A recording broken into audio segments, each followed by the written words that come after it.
In 1946, the U.S. Navy captured the world's first underwater aircraft carrier, and then they torpedoed it. They didn't want to study it. They didn't want to display it. They wanted it erased. Why? Because the Japanese I-400 was a monster. A 400-foot leviathan designed to burn the Panama Canal and unleash biological terror on the U.S. mainland. Japan had built a Death Star that terrified the Pentagon so much, they destroyed the evidence rather than let the Russians see the blueprints. Today, we dive into the billion-dollar secret the U.S. Navy tried to bury at the bottom of the sea. Buckle up.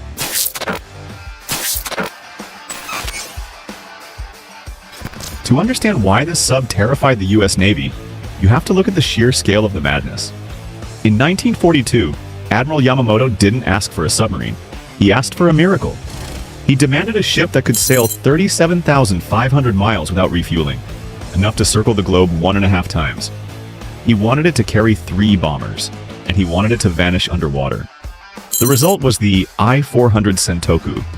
This wasn't just a submarine, it was a floating city block.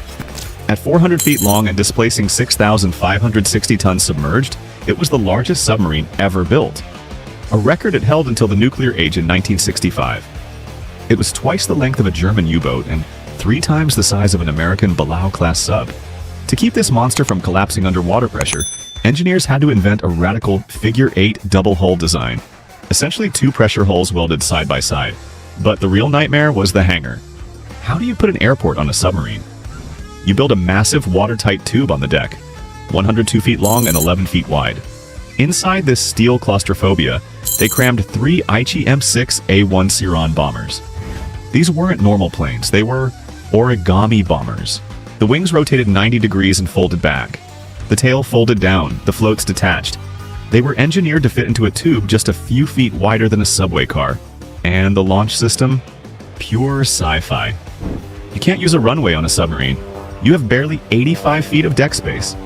So they built a compressed air catapult that could blast a 4-ton bomber from 0 to 200 miles per hour in seconds. The plan was simple. Surface, drag the planes out, unfold the wings, heat the engine oil to 60 degrees Celsius, blast them off. A well-trained crew of 144 men could launch all 3 planes in 30 minutes. But in the middle of a war, 30 minutes on the surface is an eternity. And then there was the cost. This engineering didn't just cost money, it cost the Empire's lifeblood. Each I-400 required 2 million liters of diesel fuel to fill its tanks. In 1944, Japan was literally scraping pine roots to distill crude aviation fuel.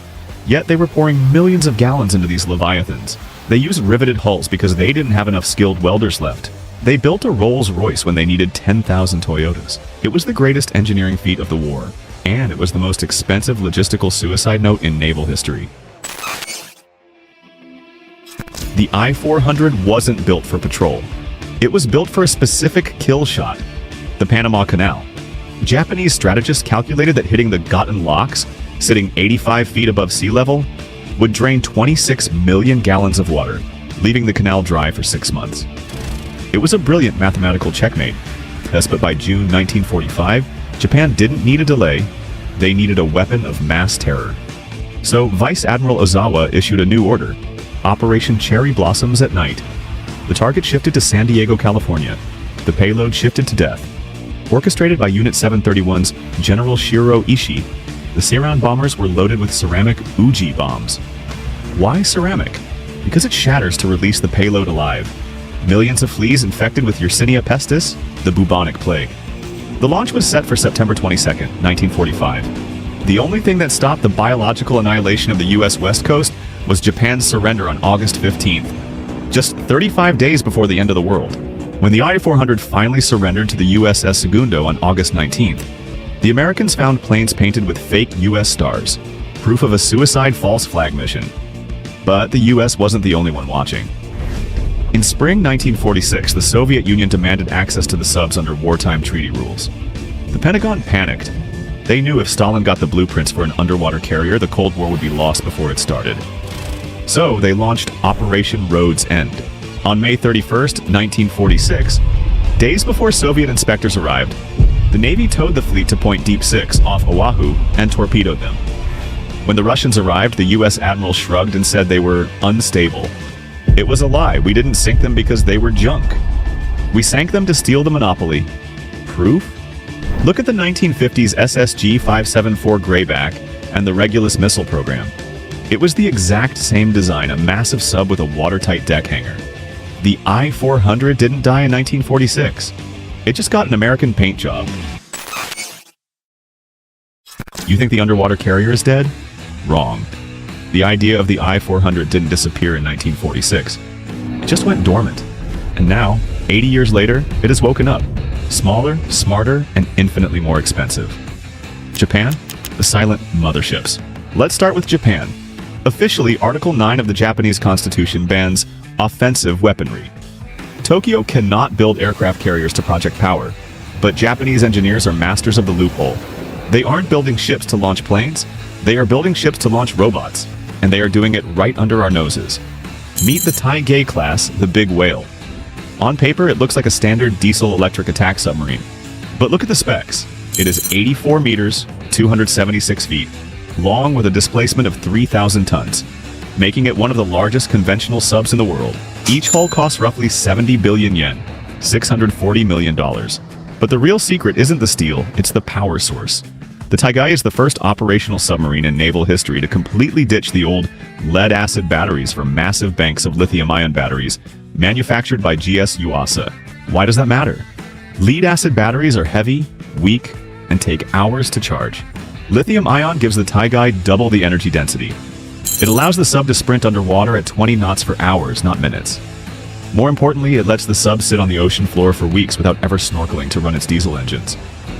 It is a black hole in the ocean, totally silent, thermally invisible, and waiting. Japan's defense agency, ATLA, has quietly unveiled the partner for these subs, the Long Endurance UUV.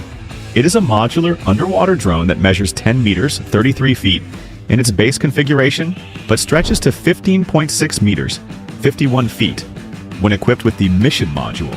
It runs on a futuristic fuel cell/battery hybrid system, giving it an endurance estimated at over 7 days of continuous autonomous operation. And here is the tactical nightmare for Beijing. The Miyako Strait is the 180-mile wide gateway that the Chinese Navy must cross to reach the Pacific. Japan doesn't need to block it with battleships. The strategy is to park a silent Taigei-class submarine on the seabed. It acts as an underwater mothership, deploying a squad of ATLA drones. These drones detach, swim miles away to active shipping lanes, listen for Chinese submarines, and relay targeting data back to the Taigei via encrypted acoustic modems. The Taigei never moves, it never makes a sound, it just feeds coordinates to the anti-ship missile batteries on the Ryukyu Islands. The spirit of the I-400 is alive and well. Japan just swapped the diesel engines for lithium batteries and the suicide pilots for silicon chips. The United States, the hive. If Japan is building the mothership, the United States is building the hive. The Pentagon realized that in a war with China, one sub, one mission is a losing strategy. So they are currently ripping apart their own fleet to turn attack submarines into underwater aircraft carriers. The cornerstone of this plan is the Virginia-class Block V. The Navy is taking standard $3 billion nuclear attack subs and physically cutting them in half. They are welding in a massive new 84-foot section called the Virginia Payload Module, VPM, which increases the sub's total length to 460 feet and its displacement to over 10,000 tons. On paper, the VPM adds 4 giant vertical launch tubes that boost the Tomahawk missile capacity from 12 to 40. But in reality, those tubes are robot garages. They are designed to launch the AeroVironment Blackwing, a 20-inch 4-pound loitering reconnaissance system that shoots out of a standard 3-inch signal ejector. Once the canister hits the surface, the drone's wings pop out. Its electric motor spins up, and it links into a secure digital mesh. A single Block V submarine can carry dozens of these.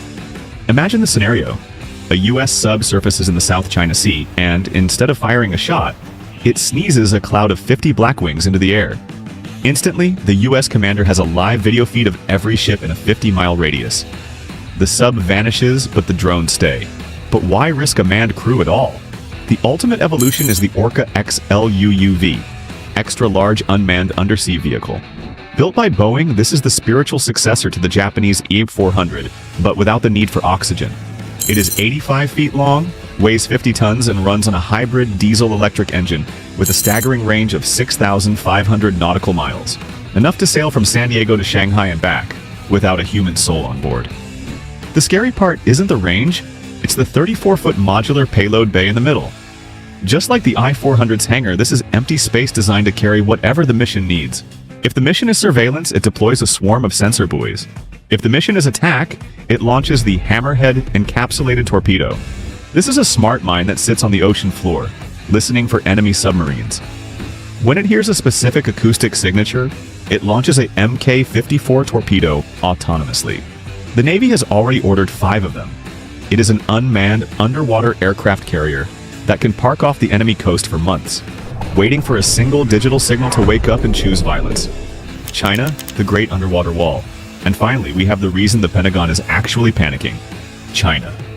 Intelligence analysts have been watching a secret shipyard in Sanya, Hainan, and what they found is terrifying. Satellite imagery has revealed 2 massive extra-large UUVs. These aren't small drones. They are leviathans, estimated to be 50 meters long. That is double the size of the American Orca. Why build them that big? Because China doesn't want a scout, they want a truck. These giants are large enough to carry heavy thermal torpedoes, sea mines, and even loitering munitions across the entire Pacific. China is effectively building a great underwater wall, a fleet of unmanned carriers designed to swarm U.S. carrier groups the moment they enter the South China Sea. In the end, it's simple math. Japan invented the nightmare, the U.S. perfected it. And now, China is mass-producing it. 3 superpowers are racing to the bottom of the ocean because they have all learned the lesson of the I-400. Who controls the depths, controls the war. And if you want to control the truth behind the trillions, you know what to do. Subscribe to Front Cost, smash that like button, and watch our next video to see what else the Pentagon is hiding. We'll see you there.